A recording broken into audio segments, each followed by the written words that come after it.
নির্বাচনী ইশতেহার এবং জনগণের সামনে স্বাক্ষরিত যে জুলাই সনদ, আমরা সেই সকল কিছুর অর্থাৎ আমাদের ম্যানিফেস্টো এবং জুলাই সনদ, এটার প্রতিটি দফা, প্রতিটি অঙ্গীকার পর্যায়ক্রমে আমরা বাস্তবায়ন করতে বিগত সরকারের সময় দেশকে একটা আমদানি নির্ভর রাষ্ট্রে পরিণত করে ফেলা হয়েছে। লক্ষ কোটি টাকা ঋণের বোঝা নিয়েই বর্তমান সরকার যাত্রা শুরু করেছে। আমার বক্তব্যে যাবার আগে এখানে যারা ডিস্ট্রিক্ট কমিশনে উপস্থিত আছেন, আপনারা সকলেই গতকাল বিকেলে দু একটি জেলা বাদে খুব সম্ভবত গতকাল বিকেলে আপনারা খুব সুন্দর একটা অনুষ্ঠান অনুষ্ঠিত করে এসেছেন। বাচ্চাদের একটি অনুষ্ঠান, স্পোর্টসের একটি অনুষ্ঠান, মোটামুটি সকল ডিস্ট্রিক্ট কমিশনারই।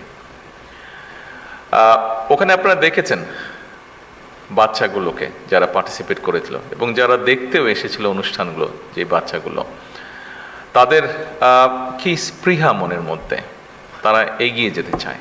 আমার মনে হয় আজকের এই জেলা প্রশাসক সম্মেলনের আমাদের মেইন স্পৃহাটা বা মোটোটা হোক সেই বাচ্চাদের যেই মোটোটা, অর্থাৎ সামনে এগিয়ে যাওয়া, এটাই হোক আজকে আমাদের অনুষ্ঠানের স্পিরিট।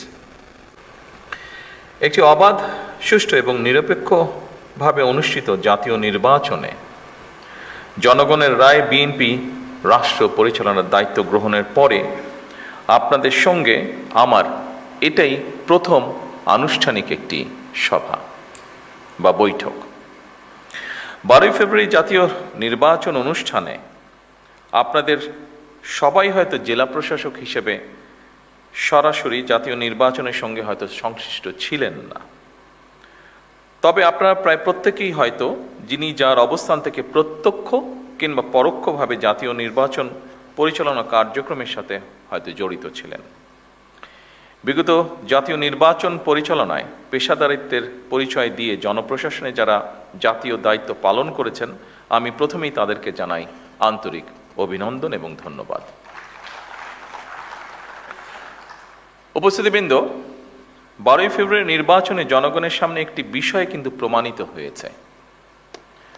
জনরায়ের প্রতিফলন ঘটে, জনপ্রশাসনের পক্ষে সুষ্ঠু নির্বাচন পরিচালনা করা সম্ভব। আমি যেটি বলতে যাচ্ছি, জনপ্রশাসন যদি সঠিকভাবে কাজ করে তাহলে অবশ্যই জনগণের রায় যে প্রতিফলিত হয় সেটি আপনারা প্রমাণ করেছেন 12 তারিখের নির্বাচনে। অপরদিকে যদি আপনাদেরকে কাজ করতে না দেওয়া হয় তাহলে কি হতে পারে সেটি আমরা 14, 18 বা 24-এ দেখেছি। আমি সেই ডিটেলে গেলাম না। আজকের এই জেলা প্রশাসক সম্মেলন অবশ্যই নতুন কিছু নয়। এটি জেলা প্রশাসকদের একটি নিয়মিত বাৎসরিক সম্মেলন। আজ থেকে এটি শুরু হবে এবং 6 মে পর্যন্ত এটি চলবে। জনস্বার্থে প্রশাসনের কি ভূমিকা পালন করা উচিত সেটি অবশ্যই আপনারা কম বেশি অবগত আছেন। এটি নিয়েও বোধহয় নতুন করে বিস্তারিত কিছু বলার নেই। তবে এটি যেহেতু বর্তমান গণতান্ত্রিক সরকারের সঙ্গে আপনাদের প্রথম আনুষ্ঠানিক বৈঠক, সেহেতু সরকারের গৃহীত নীতিমালা এবং জনপ্রশাসন সম্পর্কে সরকারের কিছু পদক্ষেপ বা পর্যবেক্ষণ এবং নির্দেশনা নিয়ে মূলত আমি আপনাদের সামনে কয়েকটি কথা তুলে ধরতে চাই বা বলতে চাই। একটি দেশের জনপ্রশাসনে পদোন্নতি কিংবা পোস্টিংয়ের জন্য যতগুলি প্রশাসনিক পদ রয়েছে, প্রতিটি পদই রাষ্ট্র এবং সরকারের জন্য অবশ্যই প্রয়োজনীয় এবং গুরুত্বপূর্ণ। সুতরাং শুধুমাত্র পদোন্নতি কিংবা নিজেদের পছন্দের জায়গায় পোস্টিংয়ের জন্য পেশাদারিত্বের সঙ্গে আপোষ করলে সংশ্লিষ্ট কর্মকর্তারা সাময়িকভাবে হয়তো লাভবান হতে পারেন, তবে সেটি আমি ব্যক্তিগতভাবে যেটা মনে করি, তবে সেটি সার্বিকভাবে জনপ্রশাসনের দক্ষতা এবং নিরপেক্ষতার উপরে একটা নেতিবাচক প্রভাব ফেলে।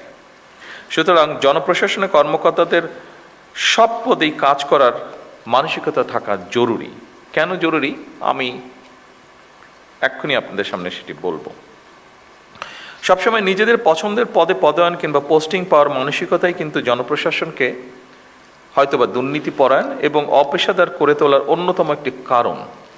এটি আমি মনে করি এভাবে, বিষয়টিকে আমি এভাবে দেখি। আমার ধারণা এই পর্যবেক্ষণের সাথে আপনারা অনেকেই, সবাই না হলে অনেকেই বোধহয় খুব একটা দ্বিমত পোষণ করবেন না, বিশেষ করে যারা প্রফেশনাল আপনারা। সুতরাং আপনাদের প্রতি আমার বিশেষ আহ্বান থাকবে, জনপ্রশাসনের প্রতিটি পদকে গুরুত্বপূর্ণ এবং অনিবার্য ভাবুন।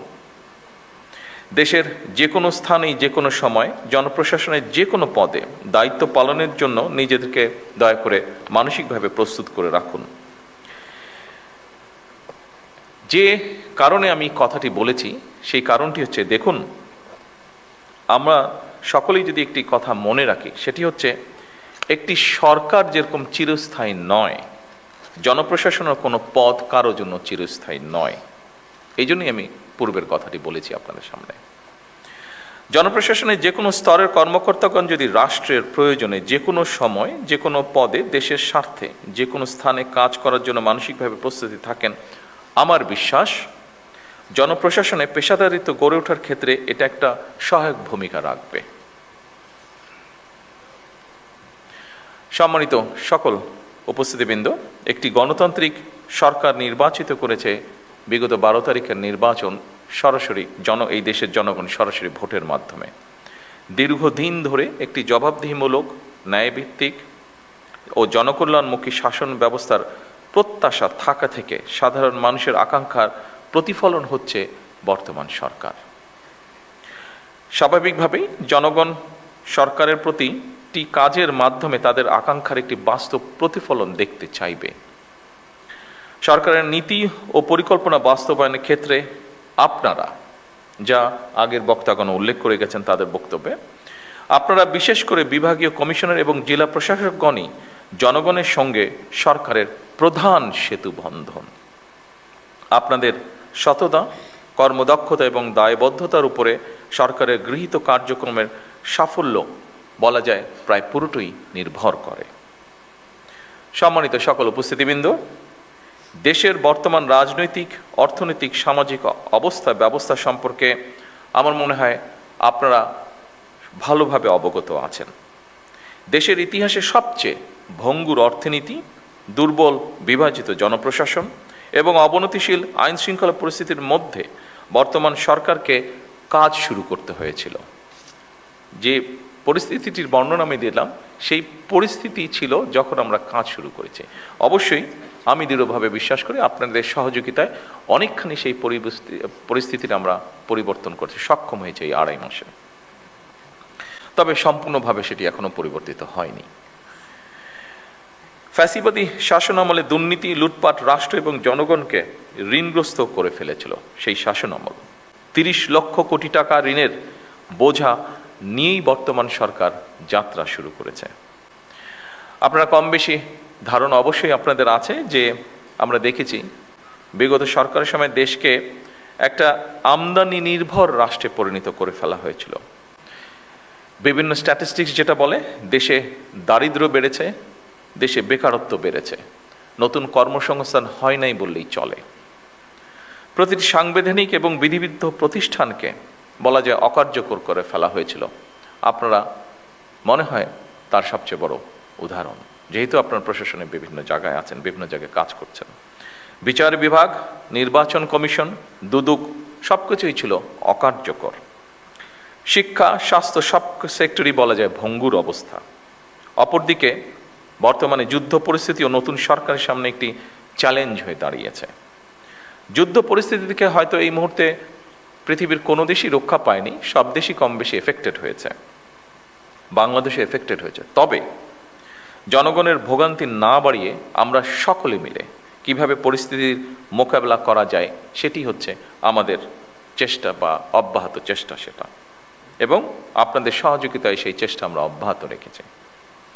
ঠিক এই পরিস্থিতি মোকাবেলা করেই কিন্তু বর্তমান সরকার দেশের আবহমান কালের ধর্মীয়, সামাজিক মূল্যবোধের আলোকে একটি ন্যায়ভিত্তিক কল্যাণ রাষ্ট্র প্রতিষ্ঠা করতে চাইছি আমরা, এবং এই লক্ষ্যকে বাস্তবায়নে সরকার দেশের প্রতিটি শ্রেণী পেশার মানুষের জীবন মান উন্নয়নের বিভিন্ন পদক্ষেপের বাস্তবায়ন কাজ শুরু করেছে। সরকার ইতিমধ্যে একটি নীতিমালার ভিত্তিতে জনপ্রশাসন অর্থাৎ আপনাদের মাধ্যমেই কৃষক কার্ড, ফ্যামিলি কার্ড, স্পোর্টসের যে বিষয়টি সহ দেশে ইমাম, মুয়াজ্জিম এবং অন্যান্য ধর্মীয় গুরুদেরকেও প্রতি মাসে আমরা সম্মানী যে ব্যবস্থা করেছি সেই কার্যক্রমগুলি শুরু হয়েছে, যা শুরু করেছি আমরা আপনাদের মাধ্যমে। সম্মানিত উপস্থিতিবৃন্দ, দলমত নির্বিশেষে রাষ্ট্র ও সমাজের প্রত্যেকটা মানুষকে রাষ্ট্রীয় সামাজিক নিরাপত্তা বেষ্টনীর মধ্যে নিয়ে আসাই হচ্ছে আমাদের বর্তমান সরকারের লক্ষ্য। আপনারা বিধিবদ্ধ নিয়ম মেনে জনগণের জন্য সরকারের গৃহীত সেই কর্মসূচিগুলিকে সুচারিতভাবে বাস্তবায়ন করবেন, এটিই কিন্তু জনপ্রশাসনের কাছে সরকারের প্রত্যাশা। সরকারের পরিকল্পনা অনুযায়ী প্রথমে নির্ধারিত এবং নির্বাচিত প্রতিটি সেক্টরের মানুষের কাছে সরকারের গৃহীত বিভিন্ন ধরনের সহায়তা বা সহযোগিতা আপনারা দয়া করে পৌঁছে দেবেন। দেশকে বন্যা খরা থেকে মুক্ত রেখে সরকার সুষ্ঠু পানি ব্যবস্থার মাধ্যমে প্রায় সারা বছর কৃষকদের সেচ সুবিধাও নিশ্চিত করতে চায় এবং এই লক্ষ্যেই সরকার এক্সকেভেটর যেটি আছে, মেশিনটি যেটি আছে, এটার পরিবর্তে জনগণকে যতটুকু সম্ভব সম্পৃক্ত করে সারা দেশে আমাদের যে 20,000 কিলোমিটার খাল খননের পরিকল্পনা রয়েছে আগামী 5 বছর, এই কাজটি আমরা করতে চাইছি। কারণ মেশিনের পরিবর্তে আমরা যদি যতটুকু সম্ভব মানুষকে সম্পৃক্ত করি, আমরা কৃষিপ্রধান বাংলাদেশকে পুনরায় কৃষি বিপ্লবের দিকে নিয়ে যেতে চাই।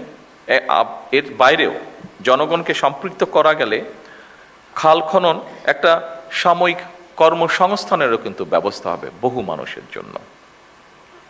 এর বাইরেও জনগণের মধ্যে সামাজিক সংহতি এবং সম্প্রীতি সৃষ্টিতেও এই খাল খনন ভূমিকা রাখবে, যার প্রতিফলন বা যার বাস্তবায়ন আমরা অতীতেও দেখেছি। সেজন্যই আমরা এটি করতে চাইছি।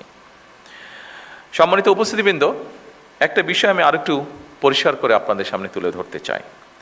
নির্বাচনী ইশতেহার এবং জনগণের সামনে স্বাক্ষরিত যে জুলাই সনদ, আমরা সেই সকল কিছুর অর্থাৎ আমাদের ম্যানিফেস্টো এবং জুলাই সনদ, এটার প্রতিটি দফা, প্রতিটি অঙ্গীকার পর্যায়ক্রমে আমরা বাস্তবায়ন করতে চাই। আমরা এই ব্যাপারে বদ্ধপরিকর।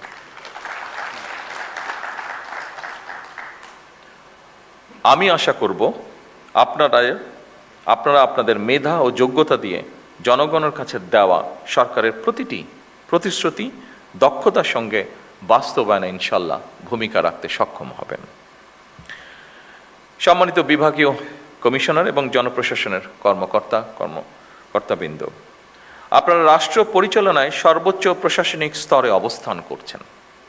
একটি শক্তিশালী, জবাবদিহিমূলক, আইনসম্মত এবং জনবান্ধব রাষ্ট্র ব্যবস্থা গড়ে তোলার ক্ষেত্রে আপনারাই হচ্ছেন কিন্তু সরকারের অন্যতম প্রধান চালিকা শক্তি।